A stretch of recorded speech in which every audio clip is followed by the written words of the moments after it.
So the new episode of Kaiju number 8 aired today, and well, imagine my surprise when they decided that, you know, because there's like 10 characters in this episode. I'm kind of exaggerating, but kind of not. There's a lot of them in there that they could turn into new characters. They were like, hey, let's just tie in. And so that makes a lot of sense. That's what I've been saying for the last couple of weeks was going to happen, and or at least the last week and a half has been what's going to be happening. But ultimately, they did decide to do that. The only thing I had as a concern here was which one was it? And so among all the options, they chose Hoshina, and that's pretty cool. I think this one is actually really interesting because this is something that, you know, you wouldn't like. That's a brand new kaiju, right? And he's also got the first. So his is unique. Like he's got the first one that's intelligent as well. Like it's interesting, right? So I think that makes a lot of sense. And they're obviously going to do the other characters. Like they've got the other. I don't want to go any deeper than that if you haven't seen the episode. I can't help you because this is in the game. It is what it is. But the other stuff, those are also cool, and they're obviously going to do those. They're going to do both Kikurus as well. Like they're going to do all of it. They're going to do all the stuff with Kaiju. They're going to do a lot of stuff, right? But this is the final arc of the anime. So this is why this game, they were like, yeah, no. We can't wait until season 3 to release this game. We also don't want to drop it when no one's talking about the anime anymore. We got to get this thing out right now.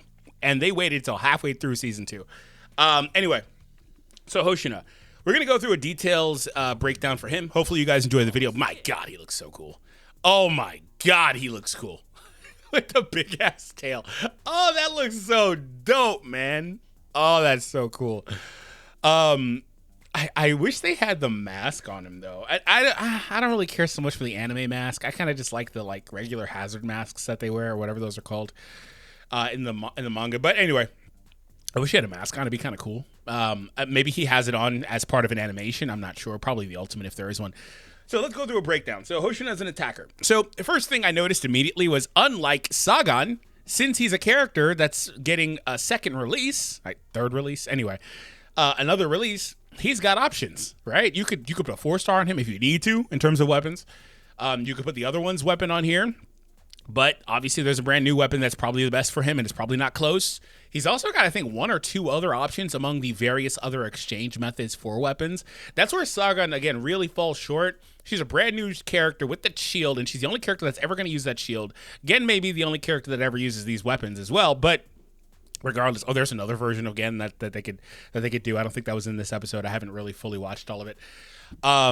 Anyway, so yeah, that's pretty cool that he's got that. So it's not anywhere near as bad. Also, he's not limited. So there's that too. Which, by the way, since he's not limited, you may be justified. I know it's hard, right?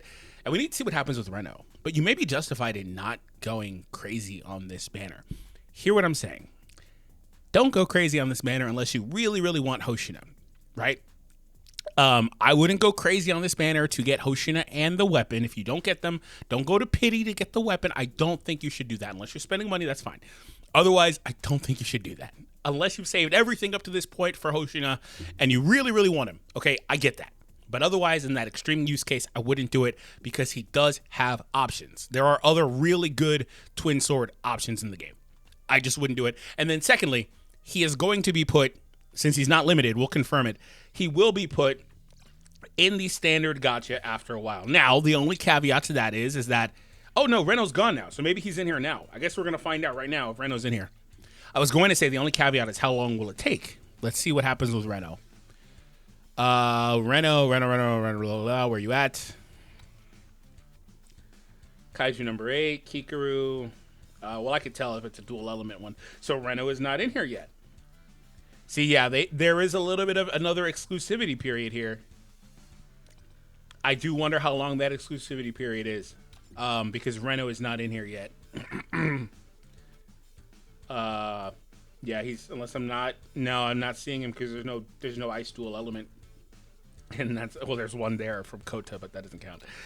So that is the one thing, is how long will it take, right? And Reno, he's not here as well for exchange. He's still actually in the exchange shop here for another 5 days. So maybe that's an indicator. For another 5 days, he's here as an exchangeable option. So maybe we'll check back in 5 days and see if he then is put in the game gacha. And that would be a good timeline for how long you would need to wait for Hoshina, give or take 2.5 weeks or so, which is a pretty standard number for these gacha games, about 3 weeks. All right, so in terms of our boy here, I want to start off by looking at the weapon. So like I said, he does have options. This one increases crit hit damage, applies the effect to the equipped unit when they activate their combat skill if there are 2 or fewer kaiju on the field. Applies a speed increase by 18% for 2 turns to the equipped unit.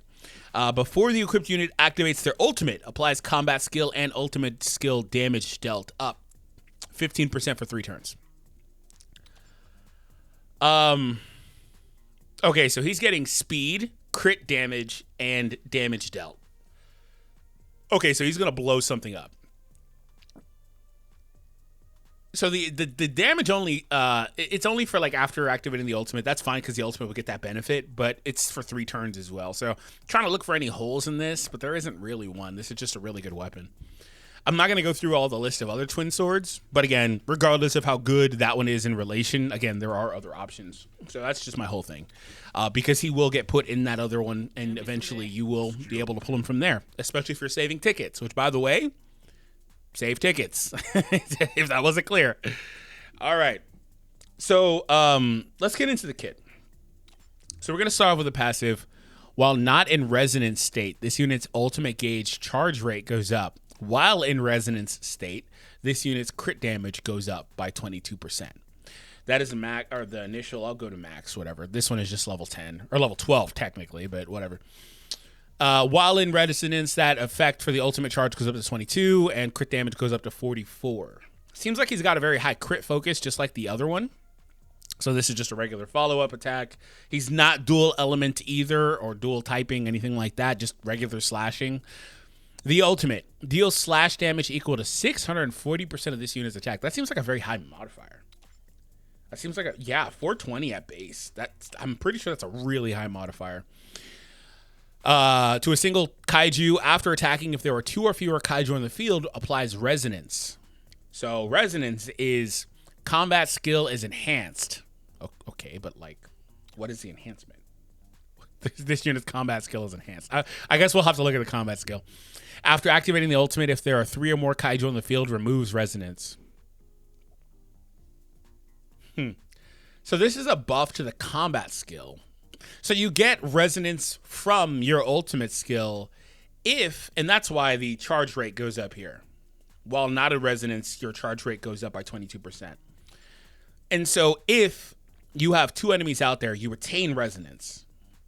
But if they've got 3 enemies out there after using this, you will not, 3 or more, you will not get the resonance effect afterwards. It'll be gone. Well, I guess you just won't get it, is what it is. Because you'll get it if there's 2 or fewer, and then you won't get it if there's 3 or more, basically, to summarize. So what is the combat here? Okay, there it is. There's the enhanced. I was like, okay, well, we got to look at that.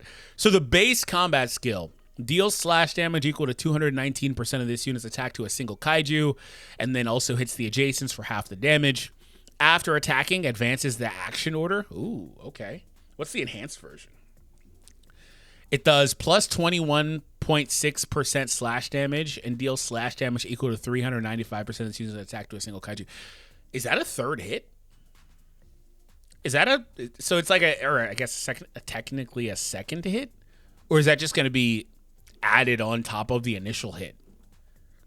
Because the slash damage for that attack is going up anyway. Interesting. We'll have to see that in action. But that's basically the whole premise there. This is just a regular attack. And then the ultimate state here, after activating an ultimate, applies slash additional damage state to this unit. Slash additional damage state after attacking deals slash additional damage equal to 30% of this unit's attack to the target. Remove slash additional damage state. So he's got like a Reno type passive, right? If I'm reading this correctly, he'll do extra like chip damage with slash damage. Applies slash additional damage state to this character. Like, that's a new thing. Slash additional damage. It's an additional passive effect for additional damage. Yeah, causes additional damage to occur. That is what I think is what's happening here. It's similar to Reno. While remaining HP is 50% or more, this unit's slash damage goes up by 15%. While in resonance, this unit's ultimate damage goes up. Okay, so I'm going to be honest with you. Hoshina seems like the strongest character in the game, damage-wise. He seems like he's the hardest hitting character out there, period. Because his modifiers are also pretty, like the ultimate modifier is good. He's got an adjacent hit here, and then the enhanced version of it as well. He's got a lot of slash damage across the kit. He's got damage dealt up. If you've got the weapon as well, obviously he's going to be doing really good.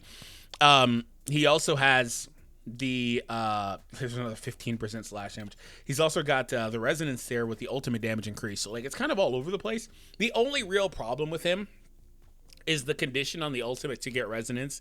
And the second problem with him is that he really wants to get his ultimate ASAP. And so with that being the case for Uniparts, there's one that does ultimate charge rate. That may be the best on him, but I kind of really want to put crit rate on him though. I'd have to see. And I don't want to use a character like Akari Minase to try to forcefully get his gauge up. So there is some question there, but just he seems like he's going to be the hardest hitting character in the game. Obviously need to see him in action. Let's check out the Ascensions. Before activating the combat skill, applies crit rate. There it is. I was like, man, he really doesn't have any crit rate anywhere. And there it is. That's going to be really strong. That is going to be really strong. Okay, but it's only for one turn as well. So that's where that's a little bit of a hole. The funny thing with him is his best buddy is himself. The 4-star Hoshina really patches that problem. It's hilarious. Absolutely hilarious. Before activating ultimate or follow-up skill, applies 15% to this unit. 5 stacks. Huh. God dang. He's just going to stack his attack 5 times? Okay. After defeating a kaiju, this unit's ultimate gauge goes up. Okay, so this ties into what I was saying. Because of the gimmicky nature of his ultimate, I think that you need to be making sure that you are using your and I'm going to go actually confirm this here. I think you need to use your ultimate to kill a character if possible to get you under that number. Because notice, if I remember correctly, on the ultimate, it applies after attacking. Yeah, see, after attacking if there are 2 or fewer. So you have to go out of your way, and you could say this is maybe a problem. If you're not able to beat the boss kaiju or whatever, like it doesn't matter as much if it's like a big kaiju and there's only one enemy, right? But if there's multiple enemy for whatever reason on a wave, which you want ultimate ASAP anyway, so maybe you're on wave 1 or 2, right? You may need to use this to delete a character just to move on. So keep that in mind, and that helps with that. And the good news about resonance is that it doesn't fall off.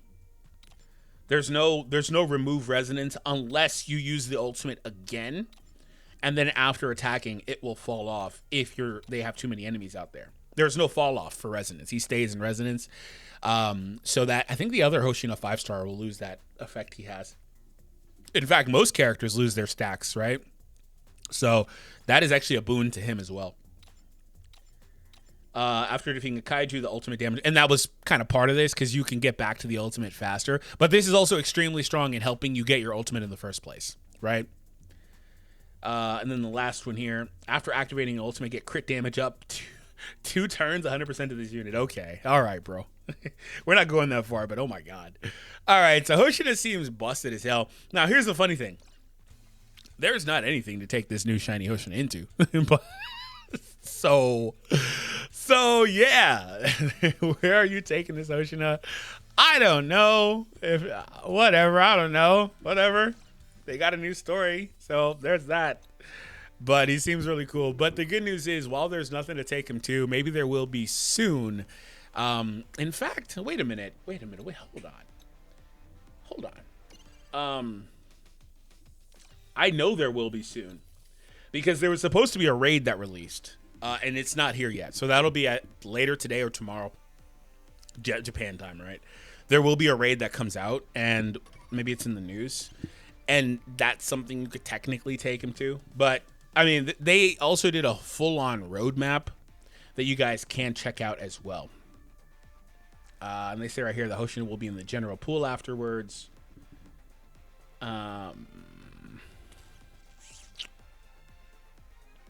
Data update and event preview. New gacha, character story, Hoshina. There's nothing else in here right now. Okay, yeah, they did a roadmap. I did a video on it last night. It should pop up as a clickable video on the screen. Make sure you check it out, and I'll see you all over there.